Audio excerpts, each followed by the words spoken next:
அம்மா அப்பாவுக்கு என்னை புரியாது, என்னோட நிலைமையை புரிஞ்சுக்கக்கூடிய சாமர்த்தியம் எங்கள் அம்மா அப்பாட்ட இல்லை, அதனால நான் சொல்லலை.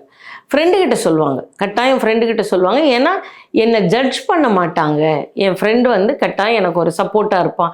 ஐயோ பாவம் நீ கஷ்டப்படுறியா, ஐயோ அப்படின்னு அவன் எனக்கு ஒரு ஆறுதலாக நான் எதிர்பார்க்குற வார்த்தைகளில் அவன் சொல்லுவான். அதனால் லவர்கிட்ட சொல்கிறாங்க இல்லை கேர்ள் ஃப்ரெண்டுக்கிட்ட சொல்கிறாங்கன்னா இது என்ன ஆகிடுதுன்னா, பாய் ஃப்ரெண்டுக்கிட்ட சொல்லும் போது ஒரு பாயிண்ட்டுக்கு அப்புறம் அவங்களால அந்த ஸ்ட்ரெஸ் எடுத்துக்க முடியாது.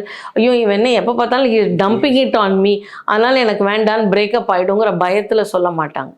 ஸோ இதில் யார்கிட்ட சொன்னால் சரியாக இருக்கும்? அம்மா அப்பாட்ட சொன்னால் ஒரு கைடன்ஸ் கிடைக்கலாம். ஃப்ரெண்டுக்கிட்ட சொன்னால் அவருக்கும் உங்களவு தான் எக்ஸ்போஷர், அவளுக்கும் உங்கள் வயசு தான், அதனால் அவரோட நாலேஜும் ரொம்ப லிமிட்டடாக இருக்கும். Unless he is a very learned friend, அவரோட நாலேஜ் உங்கள் வயசில் இருக்க ஃப்ரெண்டோட நாலேஜ் லிமிட்டடாக இருக்கும்.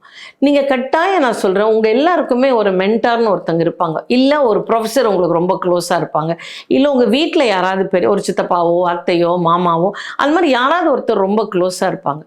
உங்களை யார் ஒருத்தர் ஜட்ஜ் பண்ண மாட்டாங்க, கரெக்டாக கைட் பண்ணுவாங்கன்னு நினைக்கிறீங்களோ open up to them. First அவங்கக்கிட்ட சொல்லி பாருங்கள். இல்லைப்பா எனக்கு தெரியல, எனக்கு இது ஏதோ பிரச்சனையாக இருக்குது அப்படின்னு சொல்லும் பட்சத்தில் you come to a professional. இது ஏன் நான் சொல்கிறேன், எடுக்கும் போதே எங்கிட்ட வாங்கன்னு நான் சொல்ல முடியும். ஆனால் இந்த ஃபேமிலி பாண்டுங்கிற ஒன்று இன்றைக்கி ரொம்ப டிஸ்இன்டிகிரேட் ஆகிட்டுருக்கு. இதை நம்ம ஸ்ட்ரெங்தன் பண்ணணுன்னா இந்த சித்தப்பா அத்தை மாமா பாட்டி தாத்தாங்கிற உறவுகள் உங்கள் கூட இருந்தாங்கன்னா, உங்களுக்குமே ஒரு டிப்ரெஷன் வந்துருச்சுன்னா நீங்கள் போய் பாட்டி தாத்தாட்ட உட்காந்து ஒரு 1/2 மணி நேரம் பேசினா சரியாயிடும். அந்த பாண்டு உருவாச்சுன்னா பிரச்சனைகள் தீர வாய்ப்பு அதிகமாக இருக்குது.